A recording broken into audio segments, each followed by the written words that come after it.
Welcome to the Union Jackoff. My name is Daniel Muggleton. I'm here with Milo Edwards. Hello. There we go. We give him one look and then we're done. Exactly. Just one surreptitious under the eyebrow. Well, hello there, listeners. Yeah, you know, just like I just watched Vice over the weekend, and like just at the end where he does the piece to camera. I've not seen that yet. Apparently it's great, but I've not seen it. Yeah, I did not know how much like influence Cheney had. I knew that was the joke, like, you know, like Cheney's the president, but then the way that it was portrayed. I thought you meant over the way the film was made for a second. Oh, right. They brought him in like Cheney's sitting there in a director's chair, like that's not how it really happened. You know? Yeah, Christian Bale, get fatter. I want this to be real. Yeah. But I've seen Dick Cheney at the back going, no, she had bigger tits. Man, like he sounds like a real interesting. Like, I mean, it's like one of those films. It's like made to appeal to precisely me. You know what I mean? He thinks he's got an idea about politics, but like isn't willing to read anything. So it's like, yeah, I'll go see a movie. Exactly. Why read anything when you can see a Hollywood movie? Yeah, like a fictional thing. Mooch, Yeah. I'm checking in with you early because last week Michael's mic technique was terrible. Yeah. How's Milo going so far? Milo is doing excellent. You can tell he's a seasoned podcaster. Experienced podcaster. It's what we love to see. Yeah. No, we had last week. We had like Funby just on the mic like this, and then Michael like all the way at the back, and I'm like, well, this is gonna be horrible. But I had You no don't want to authority. get your mouth too close to the mic in case it's gay. You know, you got to be careful there. Oh boy, Here we go. That's parody. I should point that out. That's, I'm very happy close to the mic. It's not an issue. That's very progressive of you. Exactly. Yeah. Mooch, checking in with you. How are you? I'm very good, man. This is producer Mooch. Hello. You're saying that your producer on Trash Future is quite funny. I back Mooch in. I reckon you got at least 2 zings an episode. Yeah, depends how hungover I am. And How are we today? I'm very good. I've not been drinking at all for a bit. So Why is that a health kick? no, I've been doing mushrooms.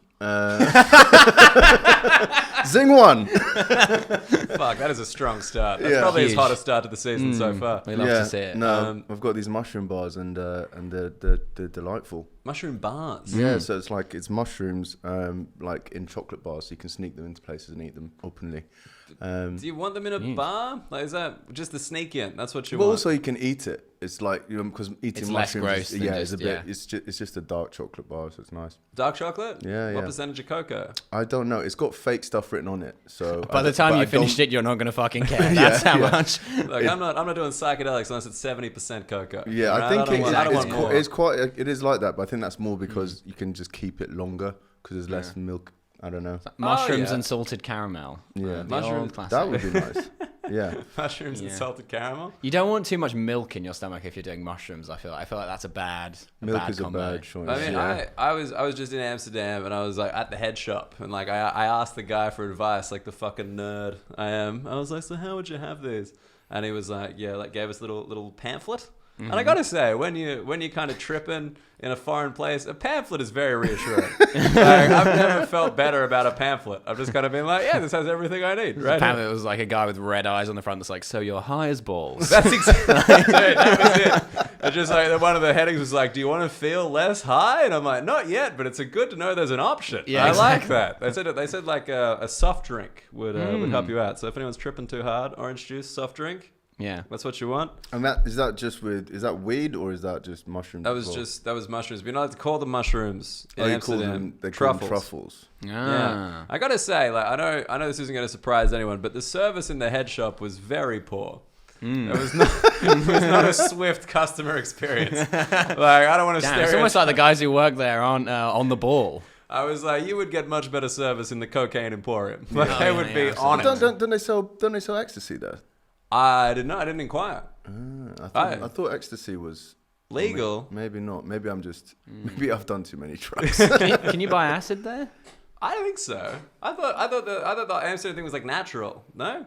I don't know. I have no idea. I mean, I know. Obviously you can buy weed and shrooms. I know that, but I don't know anything else. You can't call them shrooms. It's got to be truffles. The guy was like, "Did you mean truffles?" And I was like, "Yeah, sure, Yeah. sure, dreadlocks." Sure, yeah. I love pizza. Go for it. This is the first time anyone in a tie-dye shirt's ever corrected me, cunt. Right? Like, come on now. Let's not be ridiculous.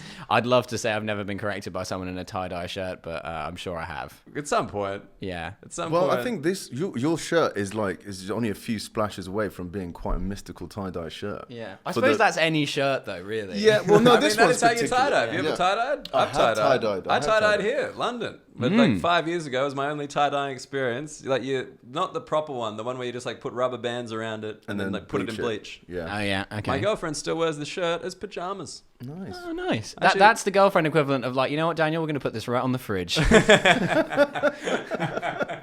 Straight to the pool My girlfriend room. wears my podcast t-shirt, but only as pajamas. That's nice though. Yeah, You got a yeah. t-shirt. Never out of the house, but you know.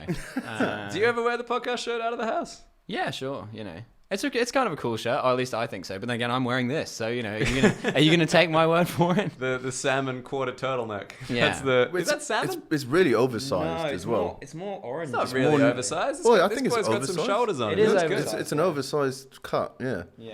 Okay. It's not. Yeah. I mean, like the seam on the shoulder's just like slightly over. Yeah. Yeah. I mean, Drop on that. Full disclosure, my family were always in the garment business, so I can talk about shirts in incredibly technical terms. really? Yeah, man. And yet you Family's wear in the this. garment business. Well, they were. Yeah. They were in the garment business. They're out of the were. garment business. They're out of the garment business now, so they're retired. But yeah, no, that was. I just wanted. All I wanted for someone to say was like, "What's that? What's that? Any of your business? Seinfeld, the closet business. Oh, okay. What's the closet business? Oh, you guys don't know Seinfeld. Not as closet well. business. Country drives me crazy. There's a lot of people in this country in the closet business. I can tell you that much for free. There we go. Yeah. Second Go to the thing in Tory Party pod. conference and you'll find a few. Yeah. Oh boy. Um, There are some. Actually, I was about to go into like Australian politicians who are apparently gay, and I'm like, I don't have the defamation money to get out of that one. Milo Edwards, welcome to the podcast. You are an Essex boy. yeah, I am. We just Yeah. did Essex, Mooch. We did Essex. We did, with yeah, with Rich Pope. Wilson, Josh James, Pope Lonigan. Yeah. Okay. Where in Essex are you from? I'm from Harlow, which is bleak. Bleak, Essex. Yeah, pretty bleak. It's not as bleak. Like the bleakest part of Essex is the coast, which Pope can claim. I think that is. He's from like Southend, I think, which is Is that the bleakest bit? I thought that was like the Riviera of Essex. the Riviera of Essex. The Riviera of Essex is a canal with a shopping trolley floating in it. No, the Sounds coast. like a strip joint in Essex. The Riviera. The Riviera. Well, they don't understand what the Riviera is, and they think it's like something I was suggestive. I was outside a strip joint in Ealing, and there was a rather inebriated lady, and she goes, "Yeah, we're outside this strip joint. It's called La Confidential." La Confidenciale. La Confidential. I thought it was going to be called the Rottweiler, and I was like, gross. That's heavy. No, LA Confidential, the strip joint in Ealing. Yeah. Nice.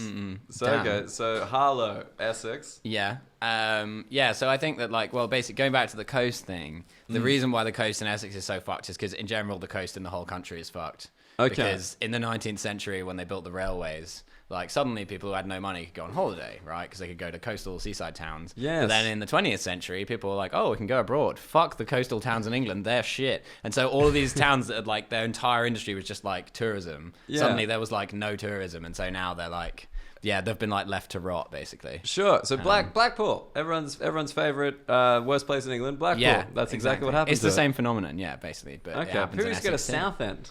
Yeah. Oh man, Southend is like a kind of like a shit Las Vegas, and Las Vegas is a shit Las Vegas. So like you know what I'm talking about when I say that. Yeah. They've got like loads of like casinos, but where like the maximum stake is like £1, and it's all like those little things where you put a penny in a thing and then it falls onto a shelf and then you try and knock other pennies off into a. Oh, I know that thing. Yeah, What? exactly. Is there a skill to that game, or is it just? No, I guessing. do not think so. They've made it into a TV program, I think, as well. Oh, Tipping Point, yeah. Yeah. With the, my nan lives in Essex. She loves Tipping Point.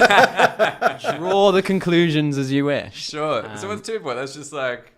It's a game show where like you have to answer trivia questions, and Uh-huh. then as a reward for answering the trivia questions, you can like drop coins into one of those like movie shelf things, Right. and then you can knock coins off using them, which might be worth like £1,000 or like whatever. Right. But so basically, all it means is it's just a quiz show where they just introduce a random element where it's like, well, you could get all the questions right and still win nothing. Like that's the. So it's very clever from the studio's point of view. Yeah. It's still like, let's make sure they win less than they otherwise would. I think there should be more sort of like TV programs which are based on sort of event or theme park sort of things, like a claw grabbing game or something like that. Like a huge one with like TVs in the bucket. Yeah. You know what I mean? Just like So dragging the LCD up by the claw. A mix between Gladiators and Wipeout or something like that. Yeah. Like Who Wants to Be a Millionaire, but the £1 million question is a coconut shy. And they're all like fucking super glued on, and you've got to really back yourself with a cricket ball. Yeah. What is a coconut shine? So they have coconuts stuck on like poles in the ground, and you have to like knock them off with like a baseball or a cricket ball or whatever. But they're like fucking glued Coconuts. on. Yeah. You guys brought in an exotic fruit for that. Yeah. In Australia, we just had cans. You just Cans? throw the ball at the cans. What was that exotic in Australia? Well, no, it just seemed like an appropriate use of a used can. Yeah. Like, I don't think... they got Hooker Duck as well, or Okay, everyone's hooked it. That used to be an Australian. That used to be an Australian TV show. Hey, it's Saturday. Plug a duck. Whack-a-mole. Plug it up. Was it, hey, it's Just Saturday. like, the Australian Broadcasting Corporation has just like run out of money, and they need to make some more programs. And they're like, "What have we got? Oh, I've got a paddling pool and some rubber ducks. Oh, we can cook something up with this." It's like you're acting like there wasn't a man dressed as a duck who would host the game. Why do you think it was called Pluck a Duck? If Pluck a Duck would come out and he'd pluck the duck, and I don't really know. We had some quality TV back in the day. You know, actually, sorry, weird. This might be like for too comedy nerdy, but Bill Hicks was on that show with the Pluck a Duck, and there was this other character called Dickie Knee. And like, and it was like, just like a prosthetic dick on the presenter's knee. And like someone else would voice it, but if you look down, like as the guest, you would just see a penis on the knee. And that was the character Dickie Knee. Yeah. And Bill Hicks is on that show. It says a lot about society, in my opinion. I love it. Yeah, mate, that was the show. High budget. They've not only got a duck costume, but also a prosthetic penis for a knee. Which talks. Yeah. The penis doesn't. There's no mouth. Like there's no puppetry. I'm out. Come on. It's not puppetry of the penis. That came later. If it was just like a ventriloquist cock that talked, that would be amazing. I mean, that would actually be pretty good. Someone should do that. Something like Predator. Yeah. But no, sorry. This is just all coming back to me. So Bill Hicks on that show, and then they remade it. Like they cancelled it. It was called Hey, It's Saturday. Believe it or not, it was on Saturday. Classic. And then they remade it because they ran out of ideas again, and it was on a Thursday. But they refused to change the name because they needed the name recognition. So it was Hey, It's Saturday on Thursdays. Nice. And that was the place in it was like 2005. Gives you something to look forward to on a Thursday. That's good. Yeah, Hey, it's Saturday soon. That would have been a good fix, but apparently not. And that was when they had Blackface in like 2005. Because they used to have a gong segment, and one of the gong acts was a Michael Jackson guy, a guy dressed as Michael Jackson. You don't even need to do blackface for Michael Jackson. I know. Clearly, he wanted to respect the classics because he had the other puppets. I think it was supposed to be like the Jackson 5. So it was like him in kind of blackface, and then 4 puppets, like 2 either side of him, kind of attached to him that were also black. Wow. Yeah, man. 2005. 2005. 2005. We hosted the Olympics 5 years before that. Yeah. Well, you know, in Britain they had gollywogs on the Jam until 2002, but I think in Britain no one was really paying attention to what was on the Jam. Whereas I feel like putting blackface on TV is like another. Well, no one in Australia complained. There was an American guest who was like, "What the fuck was that?" That's the only reason they got called out.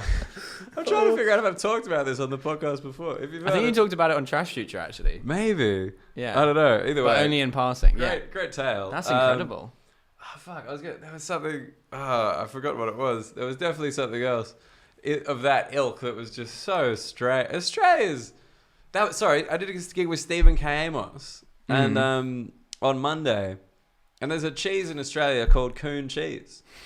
That's just the name of the cheese. Like there's nothing suggestive on the cover. Yeah. It's just that's the name. And Stephen K. Amos has this whole routine about it where he'd just be like, oh yeah. He'd just be like, really? Coon? Like you guys are fine with this?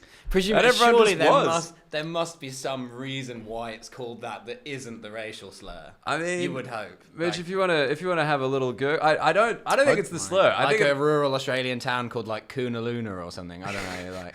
That's believable to me. It's plausible. Well, I mean, the other major cheese brand in Australia is Bega, and it's from the town of Bega. So I guess, maybe we could do a quick investigation on coon cheese. But it was just... it was named after its creator, Edward William Coon. Huh. Well, there you go. Nothing. There's a massive racist in the no. nothing vindictive there. So that's Justin good. Trudeau's grandfather. You gotta say, like, shout out to Justin Trudeau for giving like every black dude, if he gets a Halloween outfit, a get out of jail free this year. You know what I mean? Yeah. They're just like, oh fuck, what's your outfit? Oh, I forgot it was Halloween.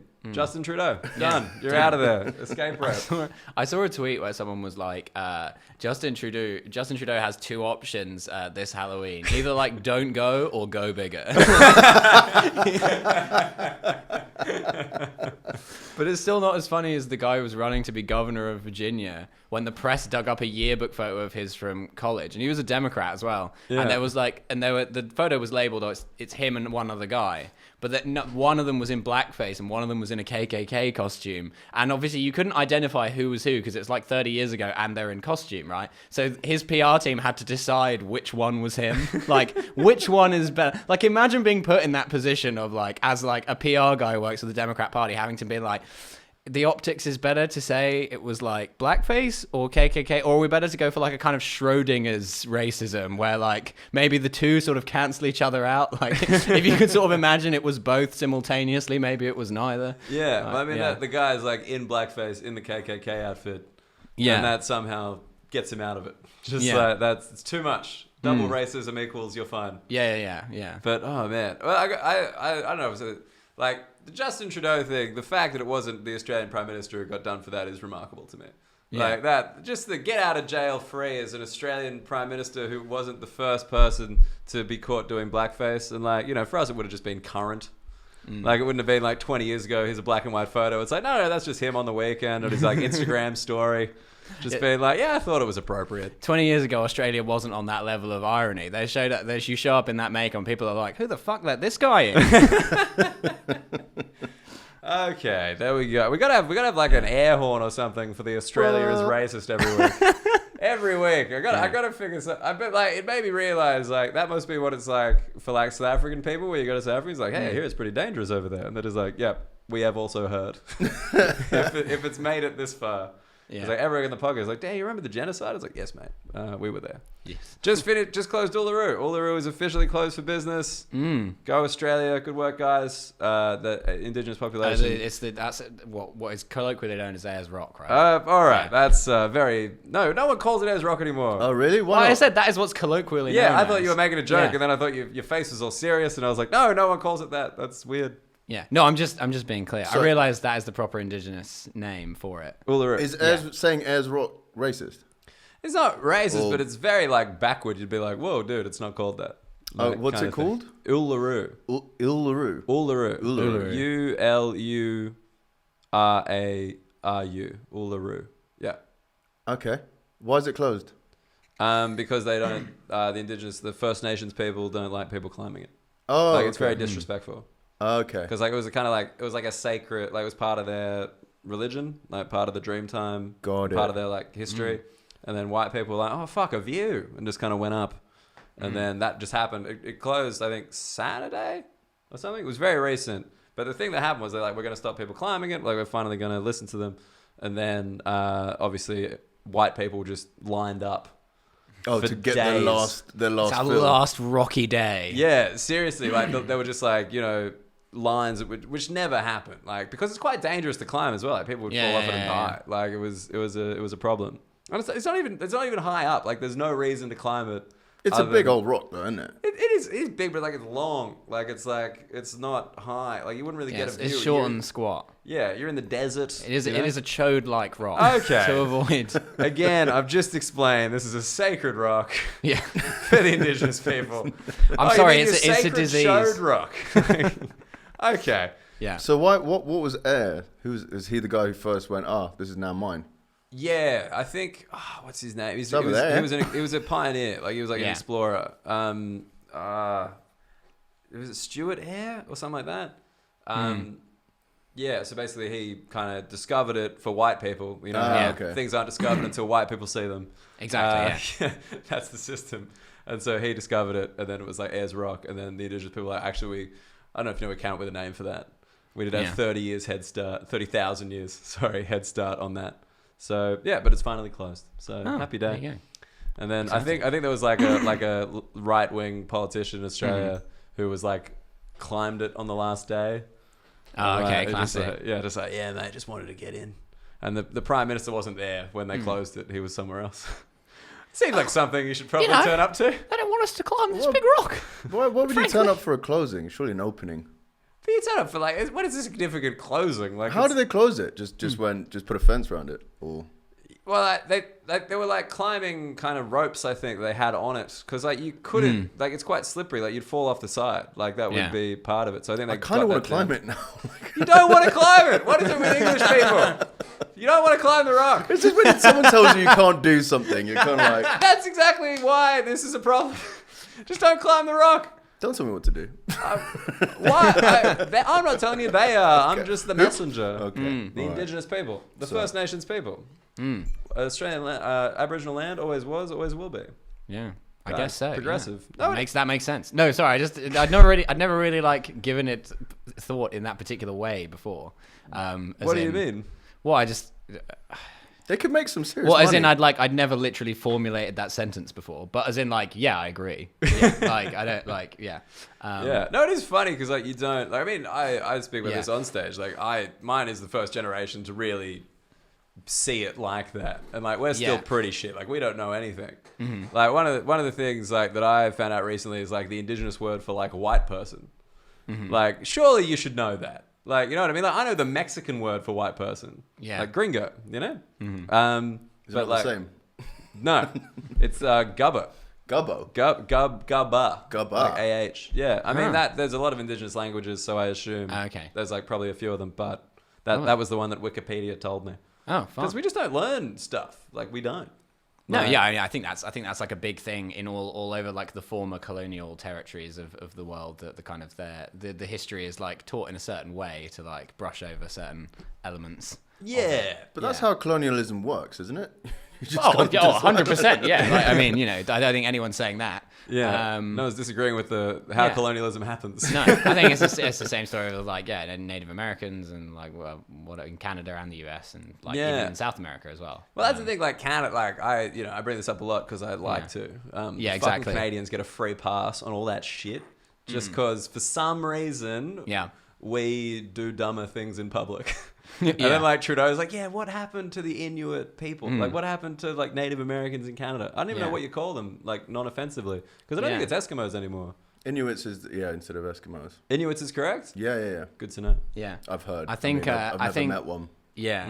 Yeah, I think it's just that like Australians have got heat stroke. I think that's what it is, because I think like fundamentally like Australia and Canada are like quite similar countries. And they're like quite big. They're sort of like kind of left-wing-ish on the grand scheme of things compared to like most of the rest of the world. Like they have healthcare and stuff, but but sort of Canada has a more like cuddly brand. It's very cuddly brand. Whereas Australia is more like, just going down the fucking tool store for a sausage, mate. Like, you know. Tool stores. Fucking hardware store, mate. And jumping in the ute to go in there. Bottle shop, the Bottle O. Go buy some Blackface paint. So that's actually one of the colours available in Bunnings. Yeah. Do you have charcoal? No, we've got Blackface. Would you prefer that? Thank you. Shitting on my people. I love it. I'm actually going to Australia next year. I'm very excited. Really? I've never been before. Dude, I'll be back. Oh, awesome. I'm doing the Melbourne Comedy Festival. Awesome. Are you doing your show? Yeah, I am. Very excited. So well, that's going to be fun. This is the first professional segue the show's ever had. Oh, we'd love to see it. We really do. Your show is called Pindos. Pindos, yeah. Pindos, and that is the Russian word for American. Yeah, for like it's like a slang term. I guess the best English translation would be like yank or something. Yeah, so kind of like gringo, but for Russian for an American-ish person. Yeah, exactly. And your show was called that because you spent a lot of time in Russia. I did. 3 years. 3 years, yeah, which is too long. Too long? Too long. Oh, a year and a half was nice, and then beyond that, it was like I've now like I think the first year and a half was like. Because Russia is an insane country. Like I think of all the countries I've ever been to, it's the country that lives up to all of its stereotypes. And the way in which it doesn't live up to the stereotypes is that it's more like those stereotypes than you can possibly imagine. Like everyone in the West is like, oh yeah, we've seen the YouTube videos, but surely it can only be like 60% of that. But no, it is like 150% of that.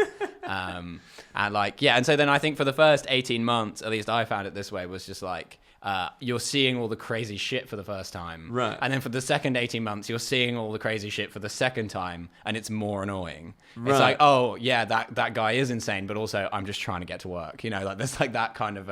Okay, give me... Yeah. What's like an insane... Because like, with Russia, I've kind of got like a weird mental image that's a mix between John Wick and the Bert Kreischer machine story. That's like pretty much how I picture it.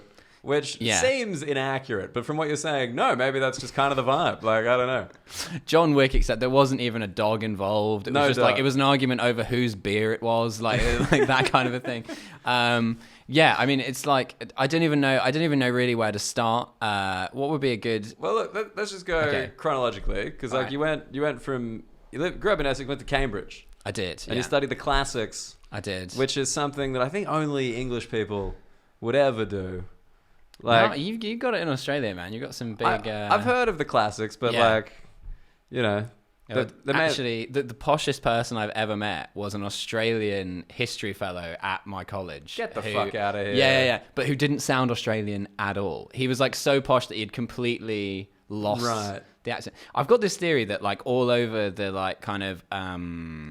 let's say like the Commonwealth countries, the really poshest people all sound the same. Like you go to posh Scottish people, sound the same as posh English people. Really posh Australian people sound the same as posh English people. Like there's a certain level you have to get to, and it really is like the top tier. But like, yeah, this guy was just like, oh, hello, yes, lovely to see you, lovely. You know, that so was his voice. That far. Yeah, but he was like properly from Sydney, grew up in Australia, went to like some posh boarding school in Sydney, went to the University of Sydney. What a piece of shit.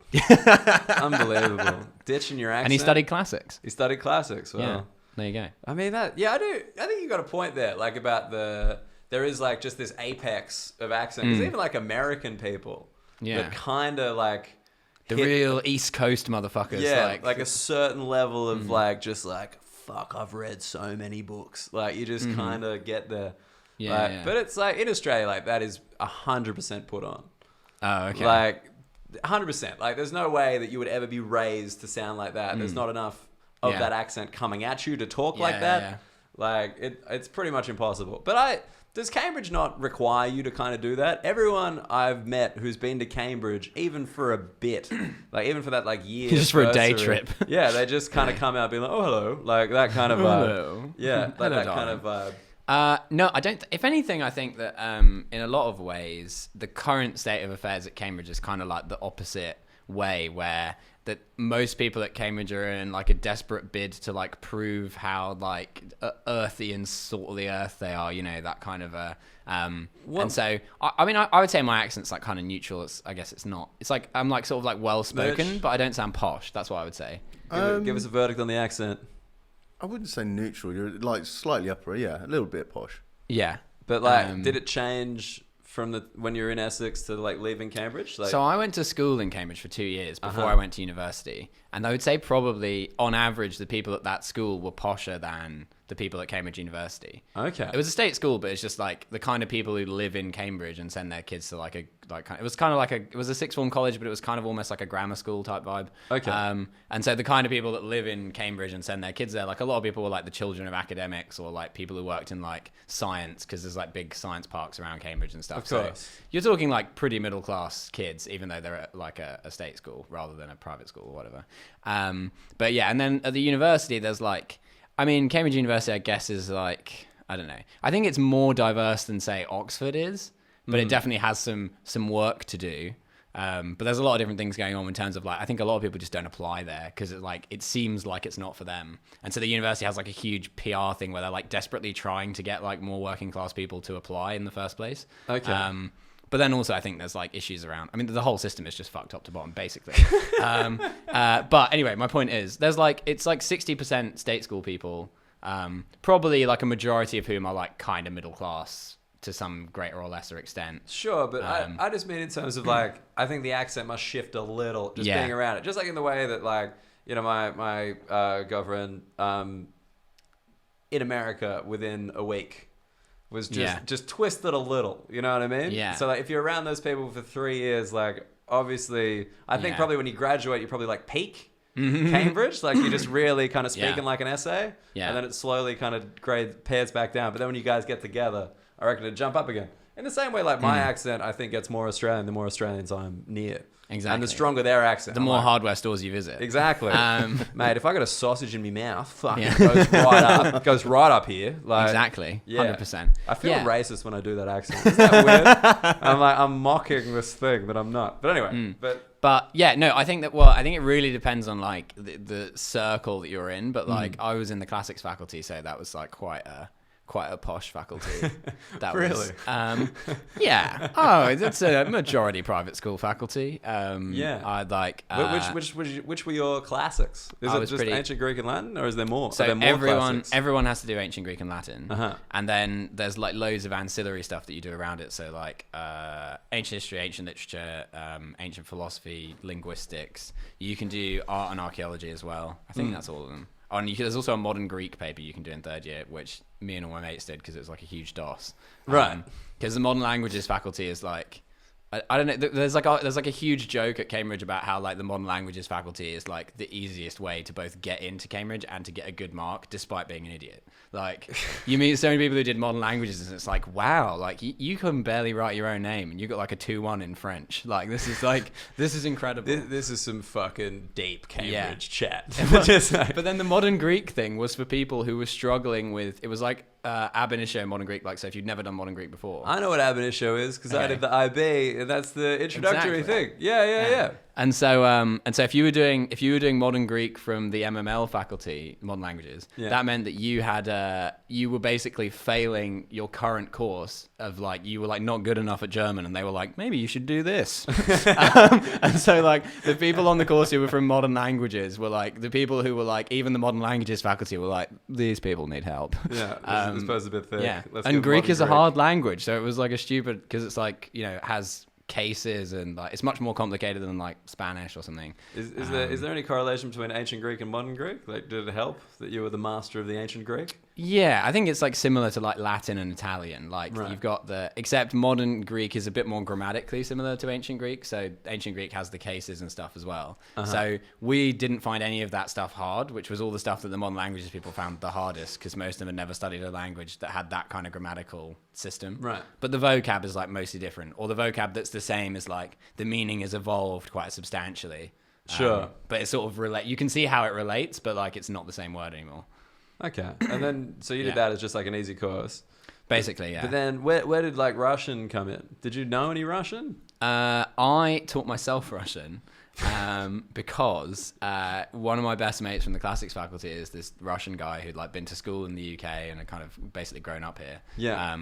But all his family was still in Russia. And so he like a few times we went out to Moscow to like visit his friends and family. And before the first time we went, I was like, this guy is cool, but he is an unreliable motherfucker. So what I'm going to do is teach myself enough Russian that in like an emergency situation, I can like escape. Right. And you didn't want there to be was stranded. several occasions on which I really did lean heavily on that fucking emergency Russian. So you were very correct in like, packing a raincoat of some basic Russian, essentially. Exactly. It is not a country where people speak English. Really? Like, it's that bad? Because like, the only kind of people I know who've been to Russia were like for the World Cup last year. Okay, yeah. That's what it takes for Australian people to go to Russia. Exactly. Sports. That's the whole vibe. And they were 100%. like, yeah, look, it was pretty basic. Yeah, I mean, and that was them like really pulling out all the stops to find everyone in the country who spoke fucking English and like stick them in a vest around a sports stadium. Like, this is people that are like, I learn English from back of cereal box. Good, you are now in charge of stadium. Like that was like, oh, it was so funny. There were all these like signs up in the metro. But I remember before the World Cup, because this is when I was still living there, and they were like, "Do you speak fluent English? You could make £300 a month working for the Moscow Metro." And it's like, damn, like no one who speaks fluent English is gonna in Russia is gonna want to make £300 a month. That's like a golden ticket there. Right. You, like, but where that's like a minimum wage salary. Okay. Like, or not quite a minimum wage salary, but like a kind of definitely like very average salary. If you can speak fluent English, there's probably more opportunities for you. It was a bit like I remember at Cambridge in the student newspapers, like sometimes big like companies or whatever would take out ads to try and recruit. And I remember I think it was MI5 took out an ad and they were like, "Do you speak fluent Mandarin Chinese? You could make up to £24,000 a year working for you could make less than a primary school teacher working for MI5, but only if you can be bothered to learn fluent Mandarin Chinese." And I'm like, I don't know. I think your earnings potential might be a bit higher than that. Yeah. Like, obviously, if you're working for MI5 speaking fluent Mandarin, you're probably a spy. Yeah, I would imagine. And that's surely a low rate. Yeah. Like, I don't think Bond's getting that, you know? No, I don't think so. I think he's mostly spending on the expense account. I think that's what it is. I think that's why he's boozing so much on the job. Because he's like, I can't afford 10 quid cocktails normally. But with the company Amex, I am, smashing Recession Bond. Exactly. Yeah, because I was going to say, like, because I didn't want to broach this too early on, but I assume you learned Russian because of some kind of spying thing. Like, I just had no idea. Like, just this good boy out of Essex, went to Cambridge, suddenly goes to Russia for 3 years. Yeah. Then mysteriously returns before the football. Well, I think I'll never convince people that I'm not a spy. Yeah, I think that's will never. The good shape thing as well. Like, I've had many suspicions about. I'm like Milo. Like, come on. That is an absurd name. Yeah. I suppose if you're a spy, that you probably don't want to have a memorable name. Milo is. I don't know if it's memorable, but it's gonna be. Get distracted by the shoulders and you just carry on your merry way. Distracted by the someone gets like Novichov. Is that the one? Novichok. Novichok. See, which means newbie in Russian. Newbie. Yeah. If you're like the new guys, like Novichok. Really? Yeah. That's the poison. Yeah, exactly. Very, very judgmental. I think it was because it was like their newest poison. I don't know.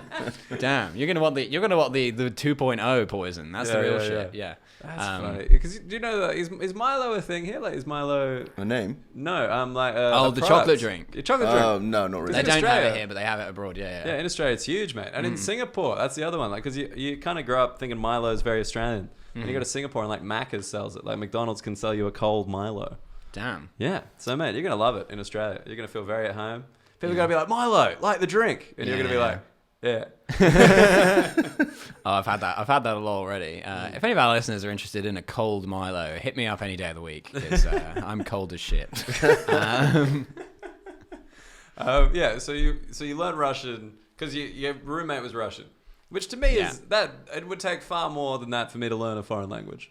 Just like knowing a guy who speaks it, being like, okay. I think one of the secrets here is that like I'm kind of a nerd. Like on a you might look at this like huge jockish guy before you and think, how could this guy possibly be a nerd, right? But I think on some, especially about language, I'm like very into languages. Like I always have been. But I didn't have any languages that I spoke fluently. Like I knew Latin and Greek, but you don't speak them. Those are useful only academically. Sure. And then I had like schoolboy French, where I was like pretty good at French at school, but I hadn't studied it since I was 16. So my French now is like dodgy as shit. And so then I was like, oh, this is like an interesting language. Whereas I always found French kind of boring. I was like, well, I can learn this, but then what can I do? Like order a croissant or like, Whereas in Russia, you can order anything.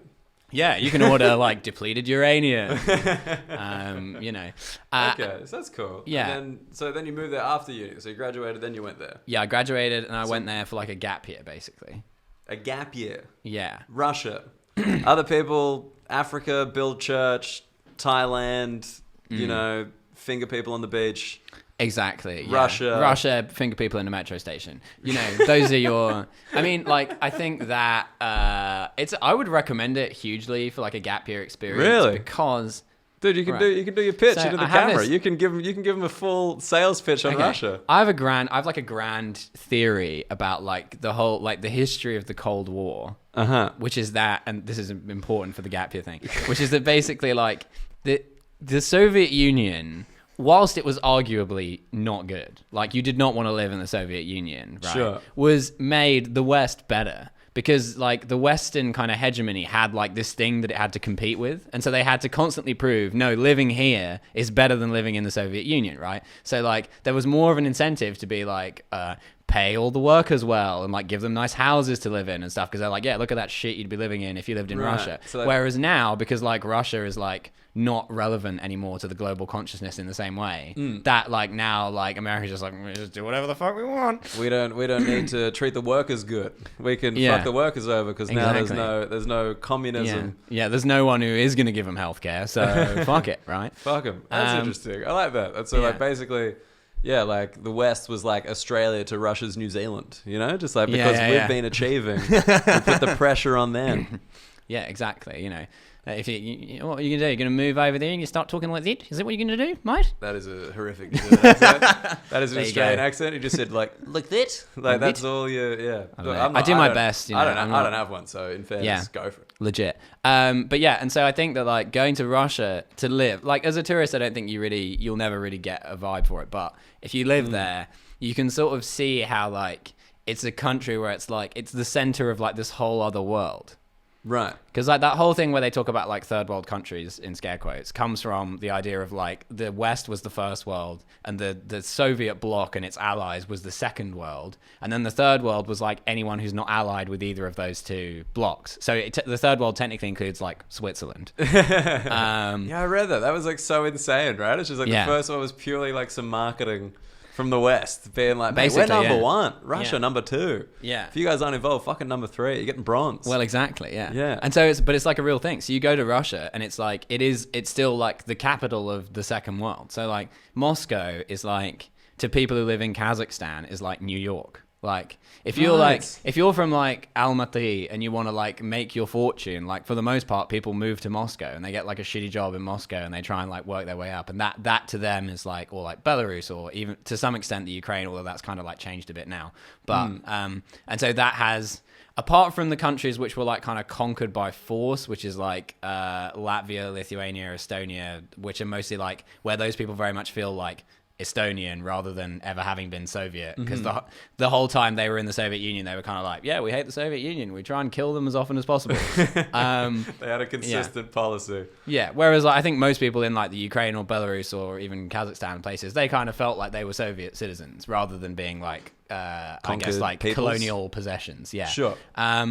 And so like those people still kind of view like Moscow as the center of their world, if you like. And so then you live in Moscow and you kind of you see the world from this entirely different perspective. Like you kind of see how they see us as like a country which has like always had very spicy relationship with the West. Like even at its friendliest, there's always been this like weird like frisson of like, we're very different people. Sure. Like a brother-in-law that you don't really get along with, but you're sort of keeping a superficial veneer of like civility. So that's how they see the Western world, or the relationship between Russians and. Well, it varies hugely, I think, depending on which Russian you talk to. But like, there's like a kind of overall, I guess, at least on a political level, there's that sense of like division between the East and the West. Sure. And so I think, coming back from Russia particularly, I had like a very keen sense of like how dumb a lot of the shit people in the West think about the West is, by virtue of being there and realizing how dumb a lot of the stuff they think about Russia is.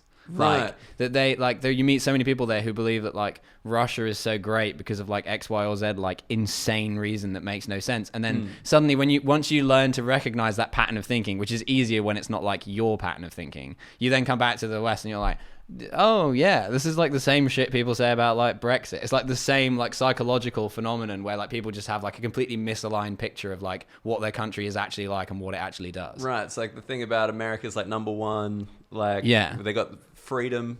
Like, you know, it's like freedom and freedom. Like that's what we got that no one else has. Yeah, exactly. And you're saying like the Russian version of that.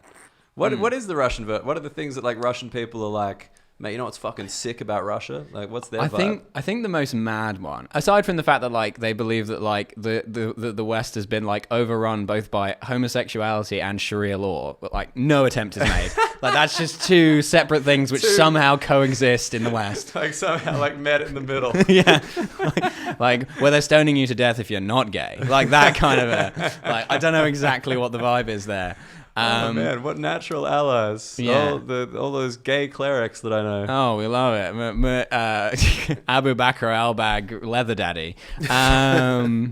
Anyway. Oh man, that's so funny that those are the two ones. I like it. That's like But as if that's not the same shit that we'd say about like Russia, you know, like just kind of pick two like kind of buzzwords we've heard about and be like, that's what they're all about, just socialism and nuclear power. Like that's all they care about over there. Well, that is insane to me how like lots of people, like the right-wing people in the US, think that like Russia is socialist when like Russia, if anything, is like the most turbo capitalist nation on earth. It's like, oh yeah, we're just gonna have like, it's just stealing. Like that's all we do. Like we've even gotten rid of like the kind of ways of like the money laundering aspect of like, well, no, you know, we're just giving money to our shareholders. It's like, no, we're just literally stealing from the government. That's like, we've done away with like even the facade of like normal capitalism and gone to full on like, yeah, there's a group of people and they just take all the money and everyone else, well, you eat fucking salami with no meat in it. That's how it works. A genuine thing. What is it then? Well, it's called doktorskaya kolbasa, which is like doctors. Kolbasa means like kind of sausage, I guess. Yeah, but kolbasy, like that's a type of sausage, isn't Kielbasa, yeah. Kielbasa is like Polish, Yeah. But Polish to like a Russian speaker just sounds like kind of like an incredibly like countryside attempt at speaking Russian. It's like that kind of a like not to denigrate the Polish language. I realize that's a very subjective. No, but just say what they think. But that's like, fine. Yeah. So what? Like, is it like kind of like rural? Like, and so like the Russian is like kolbasa, and like the Polish is like kielbasa. So like kind of it sounds like bit simple. Like, yeah, well, like the Russian word like nichevo, which means nothing, and the Russians and the Polish say niczego, which is like because the G in Russian and it's in the middle of the word, it's like pronounced soft like a V. Right. And so it'd be a bit like, I don't know, like, you know, those words in English that have like kind of like consonants in the middle that are like softened because they're in the middle of the word, but sometimes people who don't know the language like pronounce them wrong. I'm now trying to come up with like a good example. Square. Yeah, like saying like Leicester Square. So saying like niczego sounds like saying Leicester Square. So like a Russian, Fucking merch. There you go. Not even a zinger that time. That was just a just perfect example to demonstrate Milo's point. I'm really bad at thinking of examples. Like I'm terrible at it. I mean, I did not understand what you were saying. Like all I had in my head was like, this is like kind of like a Brummy thing. Like they just drop the H on shit. They drop the G's on things. And it's like, that's not what you were saying at all. No. Not even close. But yeah, so doktorskaya kolbasa, right? It's like this sausage that they developed, I think, in the Soviet Union that looks like a huge frankfurter that you slice. So the inside is completely pink and featureless. There's no like globules of fat. There's like nothing. It looks like a paste that's been rolled into a sausage. And apparently at certain points in the Soviet Union, it contained 0% meat. It was all just like different kinds of filling agents and like people believed it was meat. Right. But it was not. And I think now it's like meat, but it's like the worst kind of meat. Yeah. It's like the lips and assholes meat, as they say. Like Spam, essentially. But like no name brand. Yeah, I think worse than Spam. I think it's like, Is Spam a name brand? Yeah, Spam is the canned meat. Yeah. If you want I didn't realize it was Spam. I didn't realize it was... That's like saying like it is the Blackface show. It's like, well, yeah, I guess it is the main one. Yeah, it's the Spam meat. Like, come on now. What's the knockoff of Spam? Spam. Oh, like Aldi must have it. Like there must be some kind of Aldi like Spin. Like you know, it's just Spank. It's just Span with an N. It's like, is this like Spam? Like, yeah, it's similar. Yeah, like Spam's like Span. It's Spam's wider. Like Band-Aid, dude. Spam's like the thing that like people they're not even talking about Spam. They're just referring to a Spam-like product. There you go. Although to be fair, I've never seen a Spam-like product that wasn't Spam. Because it's such a horrifying idea. Do they sell it or they just give it? Like, that's the thing. If it's cheaper than Spam, I don't understand. I swear I once went to a supermarket that had Spam that was sold out. And I've never been more confused. Because, like, how'd you run out of Spam? I just assume they had it in the back in case there's, like, a nuclear winter and they're still at work, you know? They'd had a delegation from the Soviet Union, you know, they were like, we've never seen things of this quality. Just buying it and taking it. We must take it home. We know the story about fucking Yeltsin, right? When he went to the US for the first time as, like, Russian president after, like, the collapse of the USSR and he became president of Russia. He went and had this big like summit with Bill Clinton in Washington to talk about like the future of Russia and all that kind of stuff. And they took him as like a PR thing to just like a normal supermarket in Washington, like a fucking Trader Joe's or something, right? And he's walking around there and he's like, okay, very good. Now take me to the real supermarket. He's like, yes, we also have this in Russia, like the fake supermarket that you show to the diplomats to show how nice the supermarket is. Take me to the real one. And they're like, no, this is a real supermarket. And it took them like 15 minutes to explain to him that this was like actually the real supermarket. And then he's like, what the fuck? And then he begins like scouring the whole place, like picking everything up and being like, how is this possible? Russian leader supermarket sweep sort of thing. Yeah. And that was the guy who was the president. But he was also shit-faced. Oh, most of the time. So like, maybe he just wasn't altogether. It was just like... Oh man, once Yeltsin at his country house got so blasted that he like fell off of a bridge into the Moscow River, and he got rescued by a homeless guy who was just like drinking under the bridge, who thought like another homeless guy had fallen into the river. Imagine being that pissed homeless guy just pulling a guy out of the river, being like, "Yeah, come on, mate, you've had a few too many," and just being like, "That's fucking Boris Yeltsin. I need to drink less." It's kind of like the president. Russian Rob Ford. Do you remember Rob Ford? The Canadian who was like Canadian smoking man crack. who smoked crack. And, Oh yeah, didn't he win? In life, no. But I thought a He was crack. elected, yeah. And He was elected, yeah. He died, didn't he? He's dead now. Yeah. Oh. But his brother, Doug Ford, is still in Canadian politics. Again, another Doug similarity Ford sounds between. like a fake. Yeah, Doug Ford. Are there any Australian sort of mayors who are kind of rogue? No, like all of our stuff. Like I reckon. Okay, so the craziest kind of Australian political figure is this guy called Bob Catter. Yes. You We know- love Bob. Well, what can you say? Is this Poopy Pants? No. That's our prime minister, Scott Morrison, who shit himself in England and McDonald's in 1997. But no, that's just you got to just have that ready to Amazing. roll at any point. Oh, you want more? Just bring it up a little bit. Just bring it up a little. Yeah, Mitch is getting at me this week. Usually he's very happy with my mic technique. Damn. Look at this, ruin the whole flow. It's So too back to- straight in here. You need back- to get your mouth closer to that mic. Yeah, so this Australian rogue who was Oh, Bob Catter is Bob he's northern Queensland. Like northern Queensland, I guess would kind of be like rural Texas, like that kind Yeah. of. Ding-a-ding-ding-ding-ding-ding-ding. Yeah, bit of that vibe. Like not a lot of people, a lot of space, and Bob Catter basically wears a cowboy hat, has a whip, like just like party a whip. whip, just you Yeah. know. And like, yeah, he just says like crazy shit. But the weird thing, the one thing that I'll say about like every kind of lunatic right wing politician, is he a lunatic? He's kind of a Yeah. lunatic. You've definitely seen the video of Bob Catter. There's like a big meme one where like he's talking about like gay rights in Australia.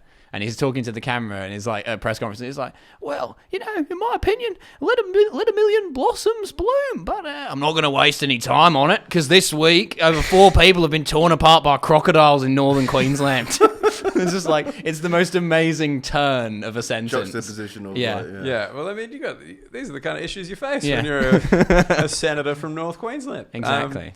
But yeah, like he says crazy shit, but he also just like a lot of it is just kind of like, oh, but wouldn't it be good if we just used all Australian stuff? Like that's like a big part of it. Like he Oh, doesn't. yeah. He's not. I don't know if he's like particularly like anti-immigration or anything. Like because like One Nation's our kind of like UKIP party, and they're like. It was really funny. Like I used to be a trivia host, and this is Okay. still one of the fun. Like I used to do like team name themes every week. Trivia's Kinda- in pub quiz. Yeah, pub quiz. Okay, Yeah, cool. And I used to do team name themes every week, and it was kind of like hashtag games on YouTube. And Okay. one of them was like Pauline Hanson, who was like our like OG racist politician. Oh, yeah. Like she's like this ginger lady, used to work in a fish and chip shop, and there was this famous song where they remixed her saying, "I don't like it," about like Asian immigration. Oh, okay. And they remixed it. It was a whole thing by the artist Pauline Pants Down. Fucking Love it. very satirical country. But yeah, and she kind of came back into politics after, like I forget why she went away. Did she go to prison? I don't know. She went on. It's all possible. It's all. I don't think she went to prison. She went to like on Strictly, like our equivalent of like Dancing with the Stars, which is like Strictly Come Dancing. So it was like Dancing with the Stars. And she went on that. And she did quite well, and everyone forgot she was a horrible racist and re-elected her, and it was a whole thing. That was so many they words. forgot. Well, they remembered. Yeah. But either way, she kind of came back in, and like now she's fine with Asians now because Australia's realised Yeah. that we're in Asia and we better chill. Because isn't the One Nation Party actually called Pauline Hanson's One Nation Party? Isn't that like the official name? Maybe it didn't used to be, but I think Yeah. she kind of brought it back. Oh, maybe it used to be called that, and now it's just. It's One got like a Nation. Derek and the Dominoes kind of vibe. Yeah, I was gonna like, say it's got like very rap album sort of. yeah. Yeah, like that's the brand. Yeah. It's like, Just you like a know, real swag album cover from her. Jane Fonda's 60-minute workout, but Pauline Hanson's extreme Nation. racism. Yeah. But yeah, so she chilled on Asians basically, and now she hates Muslims. That's her new thing. Oh, damn. And the team Who are never Asian. You're never, you can't have that. No. I mean, well, yeah. Oh god, let's Well- not get into that. Just so many issues with Where like, are how- Muslims from? how wrong- A Union Jackoff investigation. Everyone's favorite game. Where are Muslims from? Hmm. But yeah, she. Everywhere, Dan. It's one of the most ethnically diverse religions on the face of the earth. Okay. Up next on correcting an Australian. But But yeah, so basically, the team name theme was Pauline Hanson's new, like her current biography, like her new biography, and the team name that they came up with was "If it's brown, flush it down. If it's yellow, let it mellow." It's good satire. Good satire. You can't blame it. I was very impressed with that. Yeah. But yeah, so those are our kind of crazy politicians. It's just kind of like, you know, like, just kind of like picture like your right-wing politicians but wearing a silly hat. I think that's the Australian equivalent. We don't have many hats in UK politics, do we? Not enough. If you put like there's like Lord Buckethead and that's about it. Like a fez on Jacob Rees-Mogg, I'd like it. I would like that more. Are there any Jewish politicians? I don't see many yarmulkes or anything.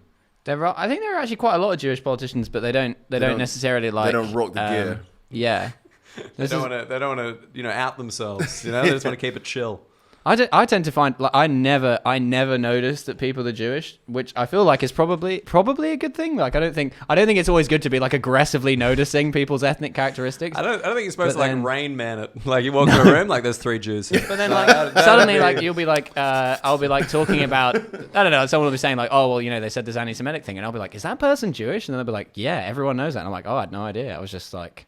Never occurred to me. Well, I think like here you got there's definitely like less cultural Judaism than like America, for example. Where like, I think so. They're kind of like we're Jewish. This is they kind of got like the names are a bit more Jewish, like because they came from Europe. Yeah, like Germanic names and stuff. Yeah, more recently. Yeah, because that's the thing because like here I've thought about it a few times on the podcast. I'm just surprised how few Jewish people there are in the UK. Yeah, not a huge number. When I think also like this, it's like a very well integrated community. I think that like because they've been here a bit longer than like a lot of Jews have in the US or whatever. Exactly. Like they kind of a lot of Jews are quite like establishment even. Like there's quite a lot of not in a conspiracy way. They are not overrepresented in the establishment. They are in the establishment like to the extent that other races also are. But just like you know, like there's a lot of like I met a lot of Jewish people at Cambridge, for example. Can we just zoom in on Milo only for this clip so I can just edge out of the frame? No, I don't want to be involved in this. Yeah, no. But yeah, sorry, we're talking about Russia. I just like. You want to talk about an anti-Semitic country? Really? Is that on? Yeah. Oh, it's like it's. But then there's like a lot of Jews in Russia, aren't there? Well, yeah. This is the weirdest thing. Isn't Abramovich Jewish? He is. Yeah. But he's not in Russia anymore. He's not allowed, is he? He is allowed. He's not allowed here. Yeah, he is allowed in Russia. Him and Putin have like a kind of truce. Like they don't really like each other, but sort of Abramovich agreed to like some sort of concessions to like his way of running his business. So like I think he sold off a lot of the companies he owned in Russia to like friends of Putin, and now he's kind of allowed to go to Russia. He's not allowed to like run businesses in Russia, but he can go there and he won't be arrested, which is more than some of them can do. This is the oligarchs. More than a lot of journalists can do. The Russian thing, the Russian relationships with like the Jewish people is like very odd because there's like a massive history of like mad anti-Semitism in Russia. I mean, obviously all anti-Semitism is quite mad, but like particularly mad, like, sure, you know, like they were kind of at it before the Nazis were, to be honest, in terms of like just driving Jewish people out of the country and whatever. But so there's like that, which is like the old school stuff. But then there's also this thing where like, because of communism, kind of everyone in Russia is like really keen on like trying to be an individual. And so like the Wait, like as kind a response to communism. Yeah, because it kind of made everyone's the same, everyone's a comrade, like men and women are the same, like kind of everyone, like no, there's nothing different about anyone. We're all just Soviet citizens. And so like in the modern Russia, there's been like a bit of a reaction against that to an extent where like kind of quite progressive thoughts, really. Everyone is the same. There's no differences. Yeah, well, there's some bits of the Soviet Union that were like kind of cool. Like there were a lot of like, you know, female engineers and stuff because like that was their ideology. It was like women should work too, and like you never hear that about communism, do you? It's just like that's they really nailed gender equality in communism. Yeah, I mean they did murder a lot of people, but you know, there's also the gender equality thing. But I mean also there was like gender equality in like the kind of workplace, but not in the home. It was like very much like women were still like cooking and cleaning and like, you know, but they were just beaten also by their husbands, but like they could also be engineers or like in the government. So it was like, you know, it was a bit of both. And like Russia now, I'd say as a woman is like, that's kind of carried over a bit. Like a lot of women in Russia, you can like get like board positions or whatever, although that's a lot of the time it's because like the husband is trying to like avoid tax, and so he's putting his wife on the board and like it's a whole thing. But also a lot of like the kind of day-to-day like intergender relations are like quite 1950s in terms of like women are expected to behave in a certain way and men are men, and you know, sure, women clean up their mess. Is it quite like a masculine culture? Like, is that because I got that because just Putin wrestling the bears. That's kind of like it seems to be like important in Russia to be like a bro. It definitely is, for lack of a better word. Yeah, just all those bros in Russia. Broski. Yeah. It's very like light racism, but it's Russian, so fuck it, it's fine. Well, there's this saying that in the Caucasus, which is like kind of the, I don't know how to, it's like Chechnya, Dagestan, those kind of regions, and like people from there are like, they're predominantly Muslim, some of them are Christian, but like they're kind of Russian citizens, but they're sort of from their own independent kind of like, they're like semi-independent states, a bit like I guess like Northern Ireland is in the UK, like it sort of like has its own government, but it's like basically Russia. So they have a lot of their own like slang and stuff because they have their own languages as well, but because they speak Russian in like a certain way, and they have this saying "po-bratski," which means like in the manner that a bro would do it. And that's like the most like Caucasian thing you can say. And they'll be like, oh, can you give me a fag? Like po-bratski. Like as a bro, right. In the fashion of a bro. Could you please give me a... And so that is a pretty classic. That's actually. Sick. Is there any English equivalent for that? We should adopt that. Yeah, I want that. There is. Russian has some cool ass slang. It's worth learning from that point of view alone. What else do you got? Because my favorite slang ever, Finnish, for cheap wine, it's like the literal translation is squat wine. Because it's always on the bottom shelf because it's shit. Yeah, so I thought like squat party vibes. No. Like, just like bring a bottle to a squat party. What have you? Oh, this is such squat wine. Yeah. I love that. What have you got? Give us some sweet. Well, the Russian equivalent of that would be like buchlo or buchlishka, because they have this verb buchait, which means like to get hammered, or like it's like a very like colloquial way of saying get drunk. Yeah. And so it's like a noun from that. So it's like the thing that gets you hammered. Right. But there's not really a good English translation of it, I guess. Yeah. Well, the good Russian words. Lambrini. Oh yeah. Or like pizdiets. Wait, what did you say? Lambrini. Oh, it's a squat wine. Yeah. Lambrini. Yeah. Oh, that's like a type of wine. Well, that's if you're having a couple. If you're just having one, it's a Lambrinus. But Lambrinamus. Exactly. I mean, like, pizdiets is like, it's from the word pizda, which means cunt, but it's like a personified noun. So it's like pizdiets would be like someone who cunts, but it just means like fucked up shit. Right. But it's incredibly versatile because it can mean fucked up shit both in like a good or a bad way. Like, how was your day at work? Pizdiets. But also like, how was that party? Pizdiets. Like, all right, yeah. Or similarly, you can just use it as an intensifier. Like, you were like, yeah, it was like pizdiets interesting. Like, it was like fucked up how interesting it was. Oh man, that's sick. That's a great way to describe so much of the internet. Oh, it absolutely is. No wonder the Russians rule the dark web. They've got the exact word to describe the content of it. Хуйня, another great one, which just literally it means like dickery, but it's like very intense because their word dick is more like our word cunt in terms of how offensive it is. And so like if you describe something as хуйня, it's like fucking ridiculous. Like it's like absolute nonsense. Right. Which is like perfect for describing politics. You're just like, this is some fucking хуйня. Like that's like right. But so they're like dick, like as in like cunt. So it's like the male genitalia, but like you'd say it. But it's like on the offensiveness scale, it's like saying cunt in English. I realize as an Australian, this means nothing. Absolutely nothing. I just like the equality aspect of it. Yeah, that's just a filler word in Australian English. How dare you? Yeah. I only said it like 3 times on this podcast. Yeah, I can't. Yeah. But yeah, no, they are a lot of them are crazy anti-Semitic, but also like a lot of them like would really like to be Jewish because that would be like a way of being different. And like, oh, I'm not just a Russian guy, which is like the worst thing you can be, is just being like a straight up just a Russian dude. Like a dude named Sergey. Unless you're trying to rent an apartment, in which case, do not be not white. But you get apartment ads that will say like Slavs only. Wow, it's that legit. Yeah, and that will usually mean like if you're a white foreigner, you're fine. Like if you're like European or American, but like if you're from the Caucasus or like you can be a Russian citizen, but they will be like, no, right? You do not fit the Dulux color chart that we're looking for this apartment. Is that just in Moscow or like everywhere? Like everywhere in like the kind of western bit of Russia, I guess. Everywhere. Like the western bit is quite distinct to the rest, right?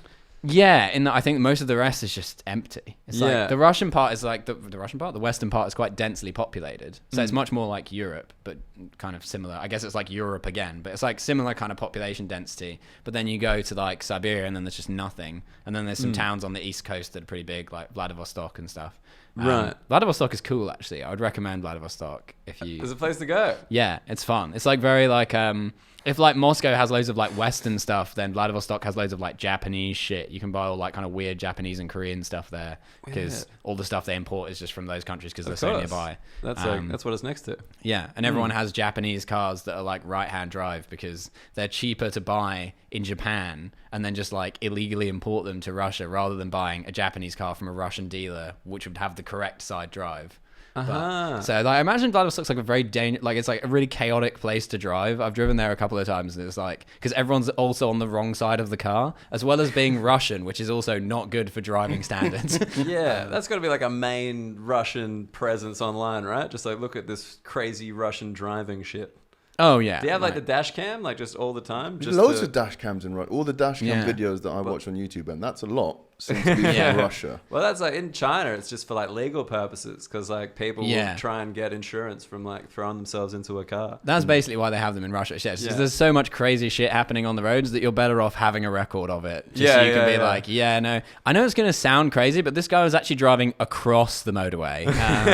And if you look at the film, that will be borne out. Yeah, I find it so funny. It's just like, it's just better to have proof. You never know what's going to happen out there. Oh, yeah, exactly. I love that when you're like, it is actually more Russia than you think Russia could ever be. And everything you've said so far has lived up to that beautifully. Yeah. But like, so why you went for like a gap year? Just to purely experience it based on a few visits when you're at uni?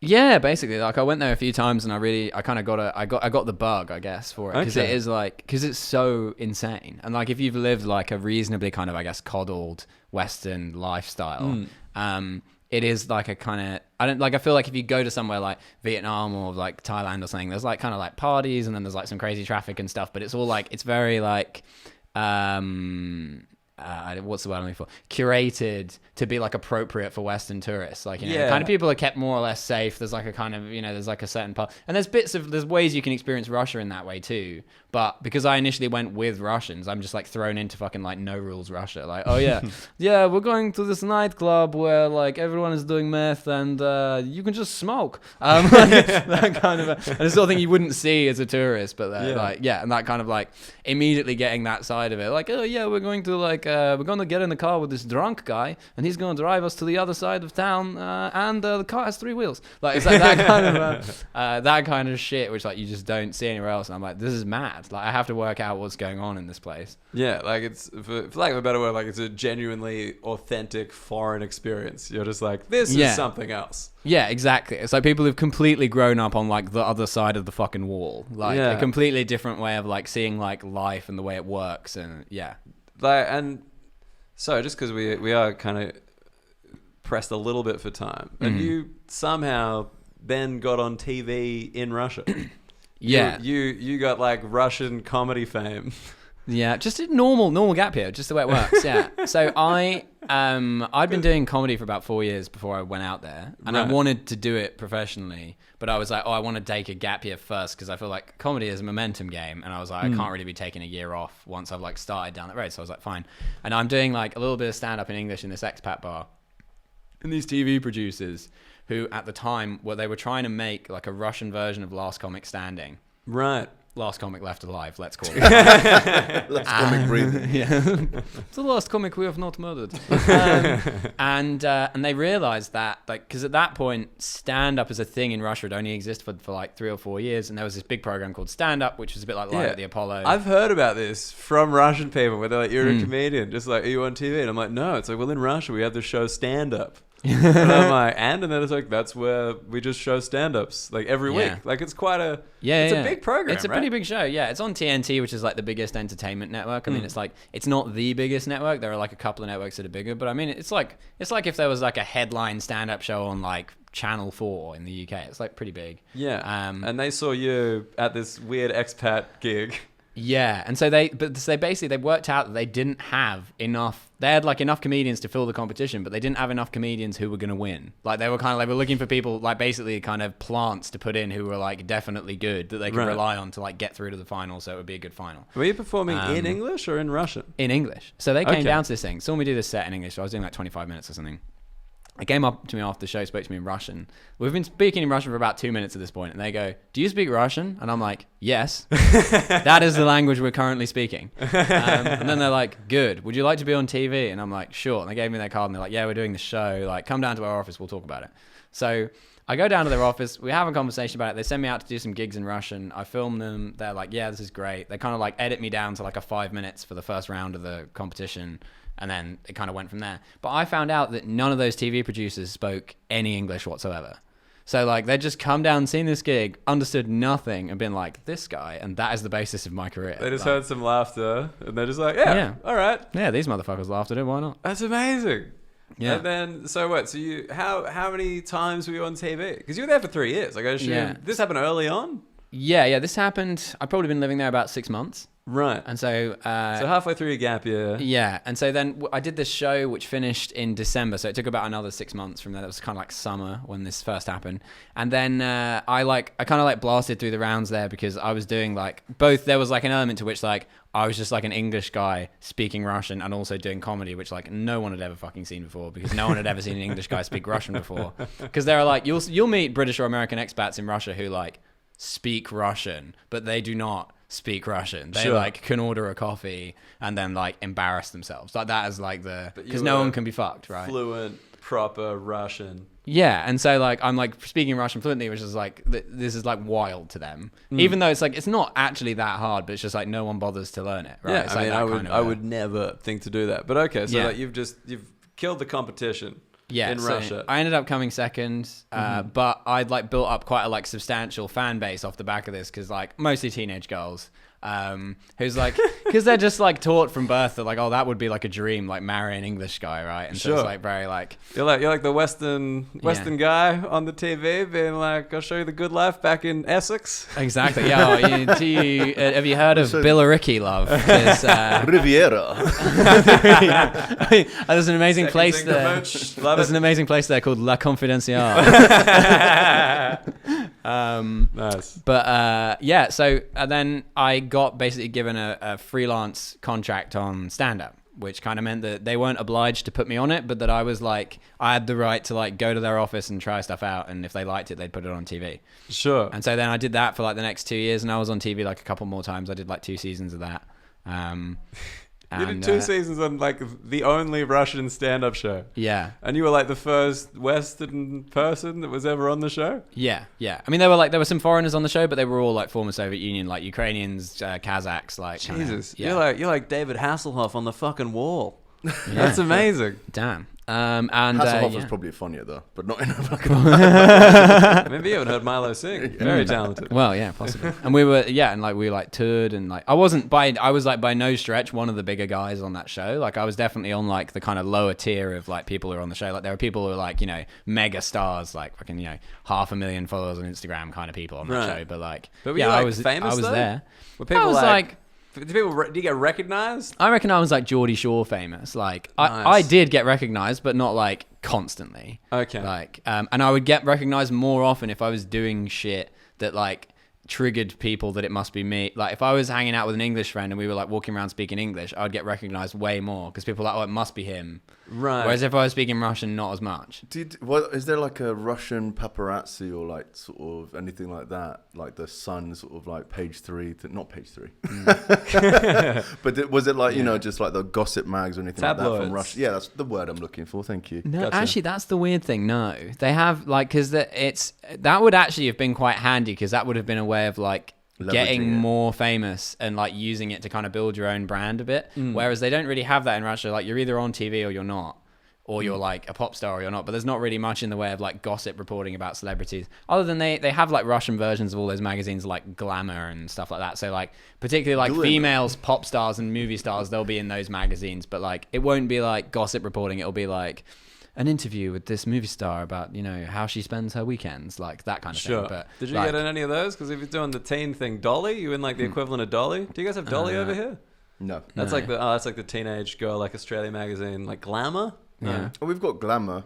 We've got, there's loads of, Yeah. there's like Pick Me Up and stuff like Cosmo that. and Yeah. like, You get any covers? You get magazine coverage? So I did used to get interviewed for like online stuff a lot. Like I got interviewed for this thing called Open Russia, which is like which I really regretted taking this interview because they were like, I think they're like pretty cool. Like they're very interested in like promoting like liberal values and ideas and stuff in Russia. But of course, that is not the kind of YouTube channel as like a foreigner that you want to be on, because they immediately like, this guy fucking hates Russia. He's telling us we should be more liberal. Like, oh no. And so like, yeah, I got a lot of like angry Russian dads fucking emailing me off the back of that. Right. But, And then their daughters as well.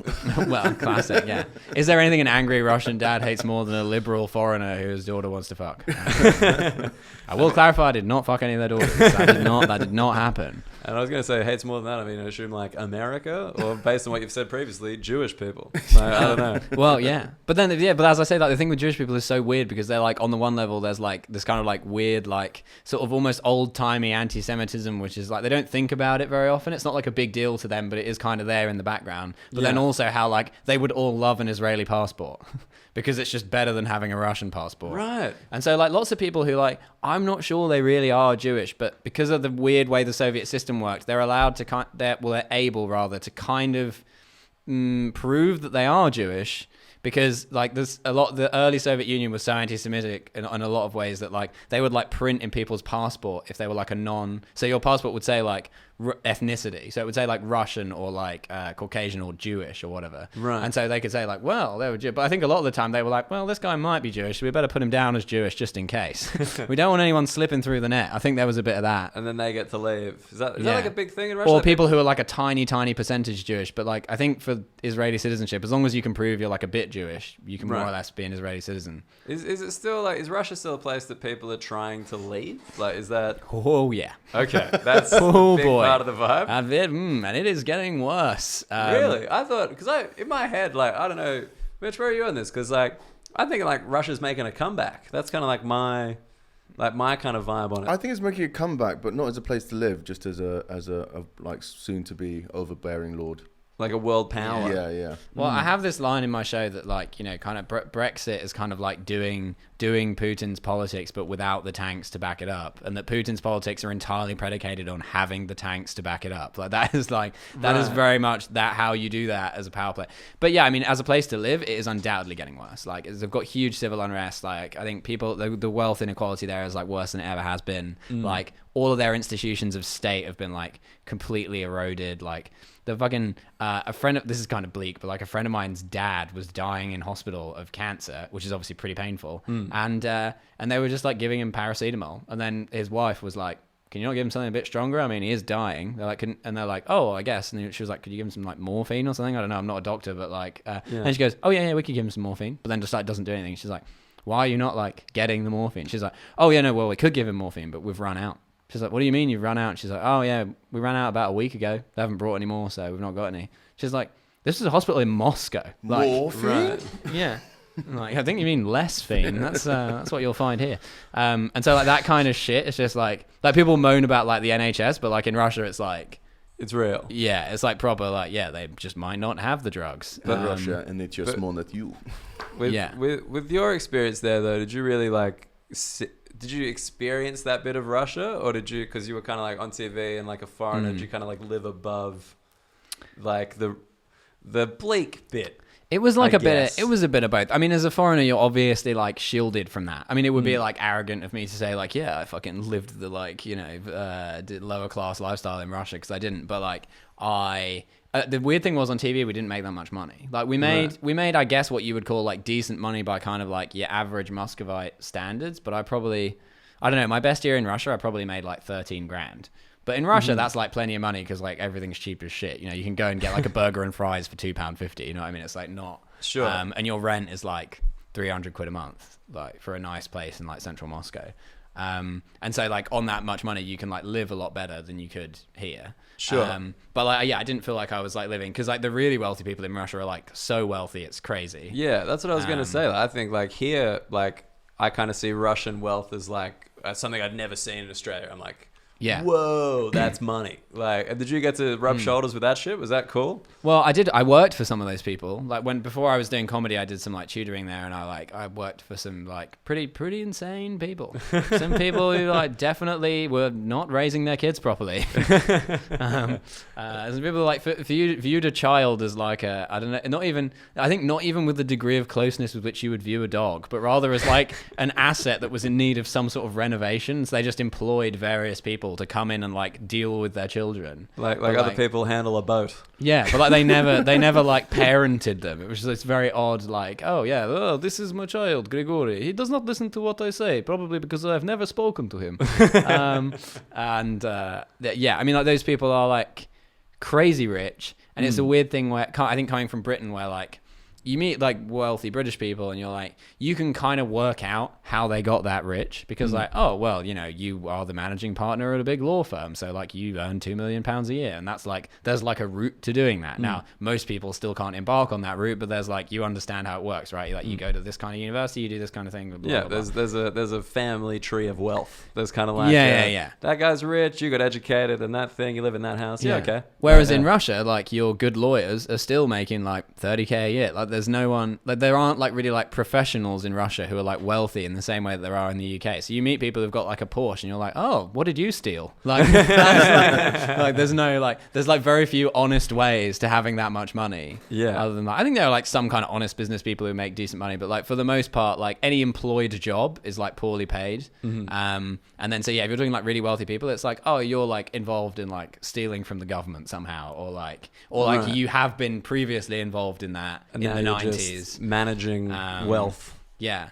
There was a client that our company had who I never met, who made all his money in the 90s through these things they called apartment scams, which is where... Very suggestive title. Yeah. So in the 90s, there were all these apartments in Moscow, right, which people didn't own, but they kind of had like, I guess what you might call like primitive possession of them, because they'd been given them by the government. So you got these old ladies live in this apartment in central Moscow.